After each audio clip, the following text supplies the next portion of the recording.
The emergency room at Ospedale del Mare never truly slept. Even after midnight, when the hallways grew quieter and the overhead lights switched to their dimmer nighttime setting, there was always something happening, a stretcher rolling past, a monitor beeping, a voice low and urgent behind a curtain. For Nurse Elena Conti, this was simply the rhythm of life. She had worked in this hospital for 12 years, and she had long stopped noticing the noise. It had become as natural to her as breathing. On the night of November 14, 2009, Elena was finishing the last 2 hours of a double shift. Her feet ached. Her back was tired. She had eaten half a sandwich at 9 in the evening and had not had a moment to finish the rest. She was standing at the nurse's station, updating patient records on a slow computer, when the automatic doors at the entrance slid open and a cold draft moved through the ward. She looked up. 3 large men walked in first. They moved in a way that was different from the usual late-night arrivals, no rushing, no panic, no calling out for help. They were calm in the way that people are calm when they have decided in advance exactly what they are going to do. Each of them wore a dark coat.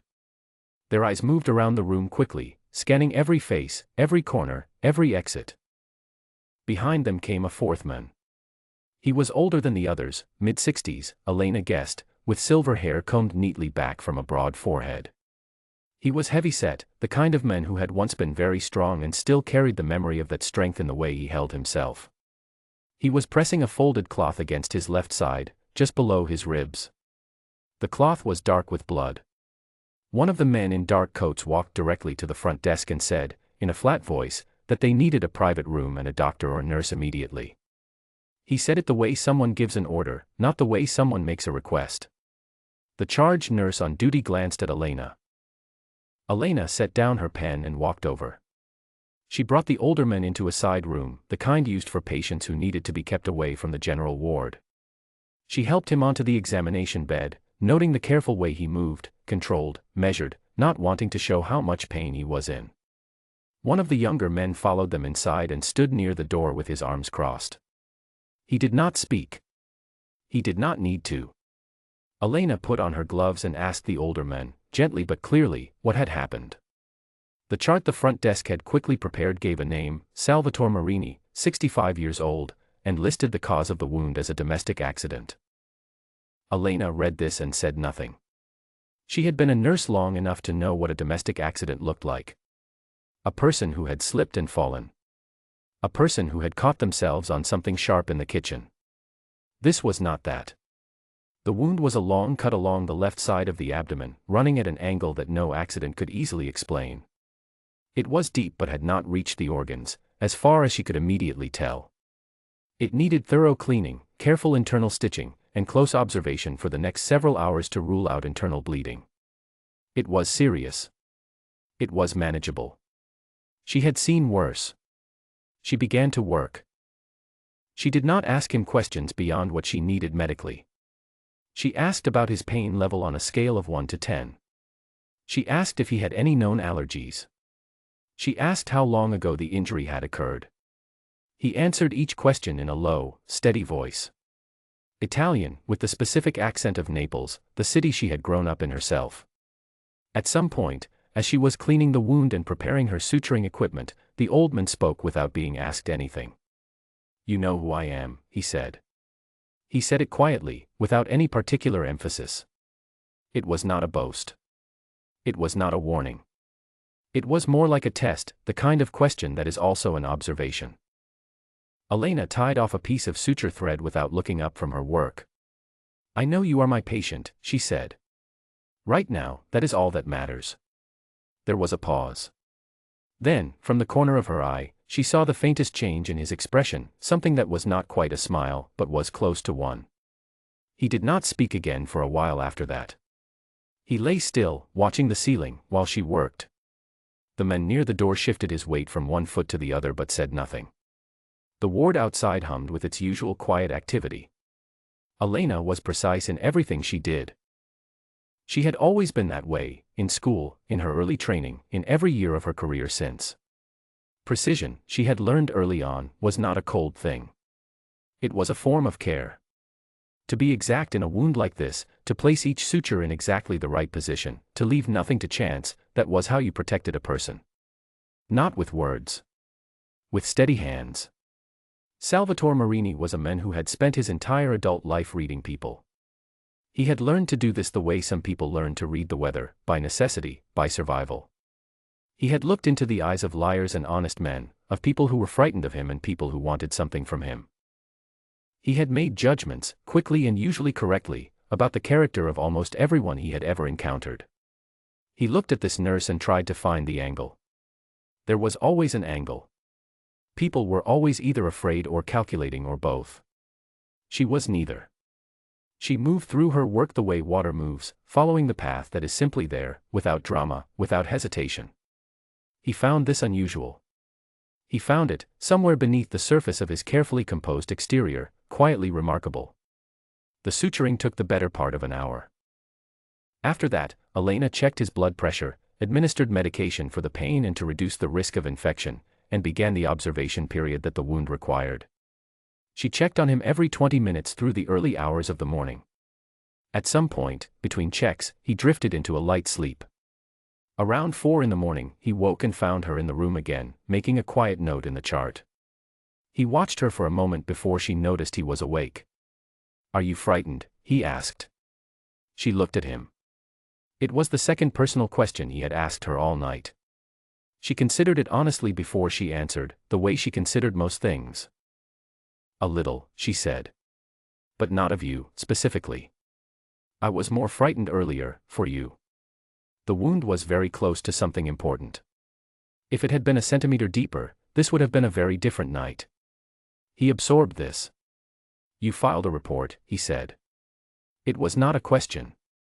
He had seen her complete the mandatory notification form that Italian law required for any wound that appeared to have been caused by a sharp object under suspicious circumstances. She had filled it in without hesitation, without hiding what she was doing, without asking his permission. "It is required by law," she said simply. "I do my job." All of it. The man near the door made a small sound, a tension, a shift. Salvatore Marini raised one hand slightly, and the man went still.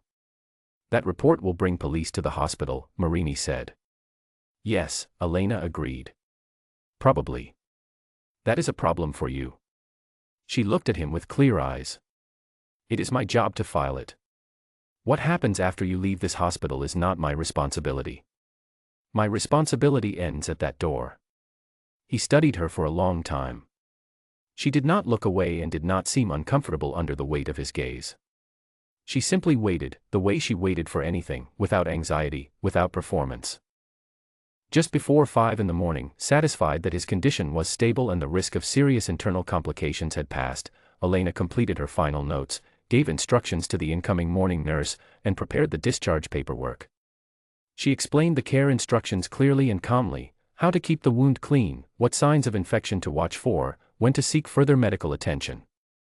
Salvatore Marini listened to every word. He asked 2 follow-up questions. They were careful, practical questions, the questions of a man who paid attention. As his men helped him to his feet and prepared to leave, he paused for a moment in the doorway. He looked back at Elena, who was already moving to her next task.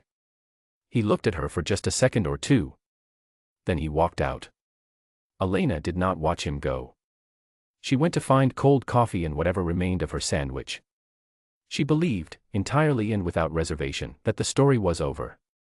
6 hours later, Salvatore Marini sat in the back room of a small restaurant he had owned for many years, in the old Spanish quarter of Naples. The room smelled of coffee and old wood. A trusted physician had re-examined the wound and confirmed that the suturing was excellent, clean, precise, exactly right.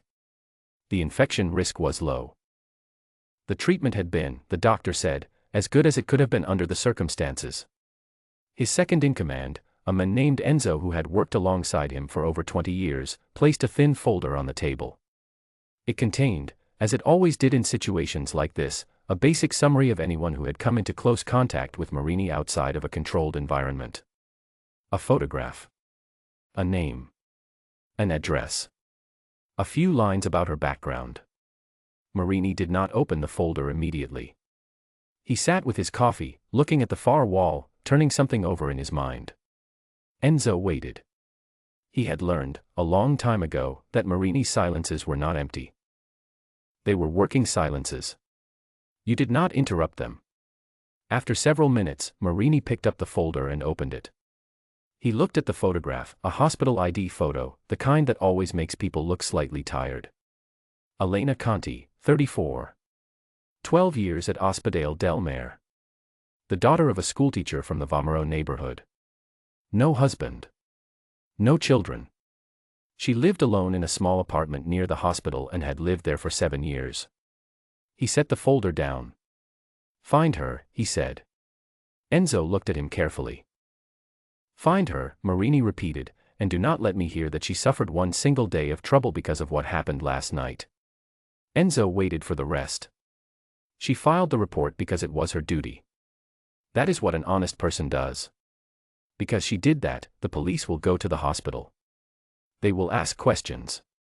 They will ask the staff what they saw, who treated the wound, who prepared the paperwork. She will be named. She will be asked questions herself. He paused.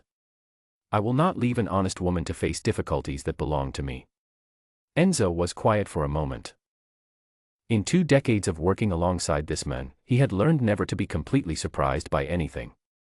But occasionally, something came close. What do you want done? He asked. Find her a position. A good position, at a private clinic, somewhere far from this police inquiry, somewhere she can do her work without interference. Good salary. Good conditions. Arrange it through a third party, someone with no visible connection to us. It must appear to be a legitimate professional opportunity, because it will be one. She is clearly talented. Any good clinic would want her. We are simply making sure the right clinic finds her at the right moment. He closed the folder. Do it quickly. And make sure it is clean, no names, no trace. She does not need to know where it came from. She would not want to know. He thought for a moment. And she would probably refuse if she did. Enzo allowed himself one small, quiet nod. And if she asks questions about the referral? Marini picked up his coffee again. She will accept it or she will not. Either way, we will have done what we could. He paused. But she is practical. She will accept it. The arrangements took just under 3 weeks. A private medical group based in Rome, legitimate, well-regarded, with no connection to anyone that could be traced, was approached through a careful chain of intermediaries. They were told that an outstanding trauma nurse in Naples had been identified through a professional network and would be an excellent addition to their team.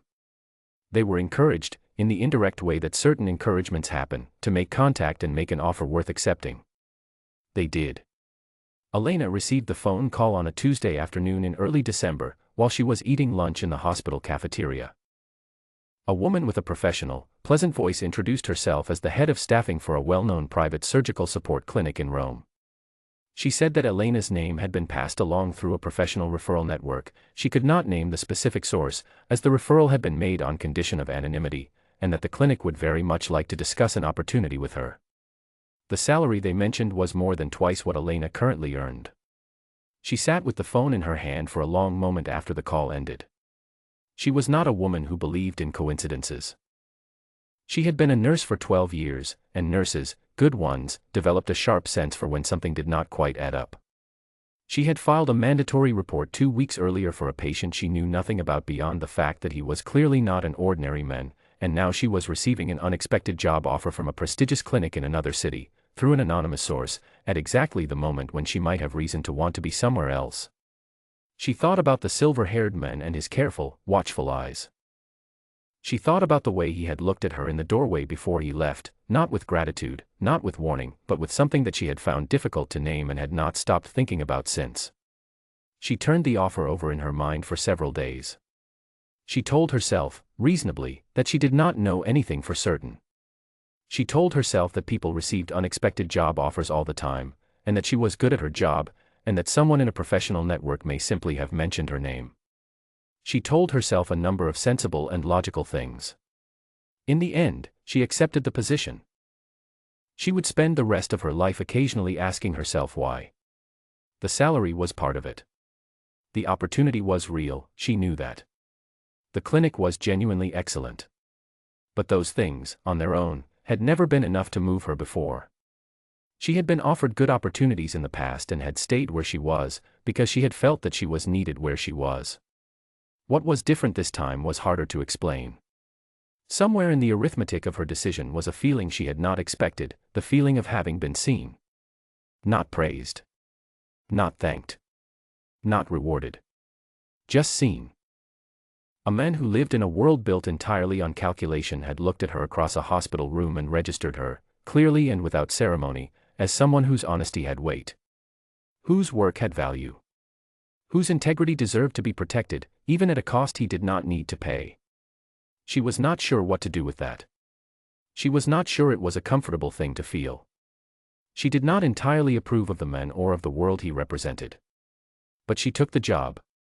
She moved to Rome in February of 2010. She was good at her new work from the first day. She made friends slowly and kept them carefully.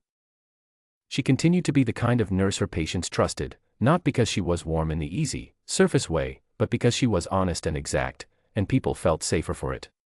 She never spoke about the November night in Naples to anyone. There was nothing, really, to say. A patient had come in. She had done her job. He had left. That was all. Salvatore Marini died in the summer of 2014, of a stroke, in his home overlooking the sea. His estranged daughter, who had come from Milan, was with him at the end. The newspapers carried the story for a day or two, a man who had been investigated many times and never charged, dying quietly in his bed at 69. The articles were careful in the way Italian journalism about such men tends to be careful. They said certain things indirectly. Elena read one of the articles on her phone during a break between patients. She read it once, then set her phone face down on the table, and sat quietly for a few minutes. Then she got up and went back to work. She was 40 years old by then and had recently accepted a teaching position at a nursing school in Florence. She was known among her students for being demanding in a fair way. She expected precision, she expected honesty, and she did not accept excuses that she would not have accepted from herself. Every semester, on the first day of class, she told them the same thing. She told them that in the room where they worked, every single person on that bed was simply a person who needed help. Their past did not matter. Their choices did not matter. The circumstances that brought them through the door did not matter. The only thing that mattered was that they had arrived, and it was the nurse's job to make sure they left in better condition than they came. Some of her students found this simple. Others found it harder than it sounded. She always told them it was the hardest thing they would ever learn, and the most important. She did not tell them where she had learned it. She did not tell them about the November night, or the silver-haired man, or the way he had looked at her from the doorway. Some lessons, she had come to believe, belong only to the person who lived them. And that is where the story rests, not in a courtroom, not in a headline, not in any official record. It rests in the small, ordinary moments that follow the extraordinary ones, a woman returning to her patients, a man returning to his coffee, and between them, a moment of quiet recognition that neither would ever speak of again, but that both, in their own way, carried forward into everything that came after.